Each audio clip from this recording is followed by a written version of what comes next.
Hillary Clinton may not be the next president. She's not going to be. But House Oversight Committee Chairman Jason Chaffetz says Congress is not done investigating her use of a private email server and an alleged pay-to-play scam at the Clinton Foundation.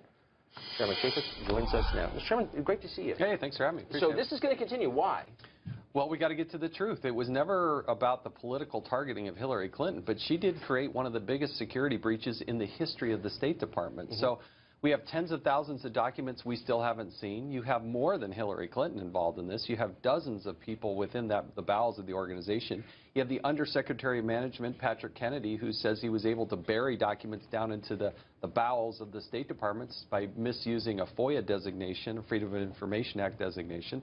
You still have an open investigation at the State Department itself. So we have a whole array of things. Now, the State Department investigation, that will not come to a close when power changes hands from Obama to Trump. Well, it should. I mean, you have people who have security clearances that obviously violated those, but have not been disciplined in any way, shape, or form that I can tell at the State Department. Of course we're going to look at that. We'd be remiss to just dismiss it. It wasn't political targeting at the beginning. So because there's been a political election, why should I just drop it? Well, that's right. In fact, the stakes are lower now because she's not running for anything. But we have one of the biggest security breaches ever. Of course we got to fix that. How did they migrate all of this classified information out of the system? You know, you're not sitting at one computer. The mechanics of it, you mean? Yeah. You're not Do you not know that yet? No, because you can't sit at one computer and, oh, this one's classified, this one's not classified. Somebody had to physically take that and put it on another system, either upload it on a thumb drive or retype it in. So what's the answer? Have you asked them directly? Well, that's why they owe us tens of thousands of documents from the Department of Justice and from the State Department itself. So here's a mechanical question that kind of got lost in the noise of the final week of the campaign. But I think there are about 650,000 emails on the infamous Wiener computer, okay? And the FBI says it evaluated them in a relatively short period of time. It takes me weeks to get my passport renewed. How did they do that? And why did it take, when they were looking at 30,000, it took a month to get through it? They also were if you go back and actually read that letter, they only looked at Hillary Clinton's emails while she was Secretary of State. Well, the committee is very interested in what she did when she set up her server, which was actually the day she started her Senate confirmation. And what about all those months and years after the fact?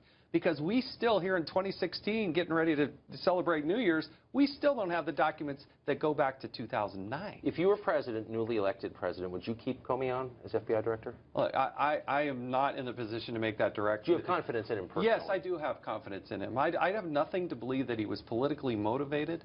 He had a duty and an obligation to actually present to Congress the fact that he was, because of our July hearing, that he was actually continuing the investigation when he said that it was had concluded. It was obviously not. They were going to spend money and resources. He had to notify Congress. And so to that regard, he did the right thing. Huh. So, I mean, because looking at it just from a civilian perspective, you're getting whiplash going back and forth. What is this about? But you think at every turn he did the prescribed thing, the thing that you would have done had you been him. I come to a different conclusion than he did, but I still want to learn more about the investigation. We have allegations of a quid pro quo. I'd like to hear more about that. But in terms of notifying Congress, making himself available to Congress, yes. But until I have the tens of thousands of additional documents that we don't yet have, I can't get to the conclusion yet. On for that. Okay. Mr. Chairman, great to see you. Thanks for having me. Thank you for coming on.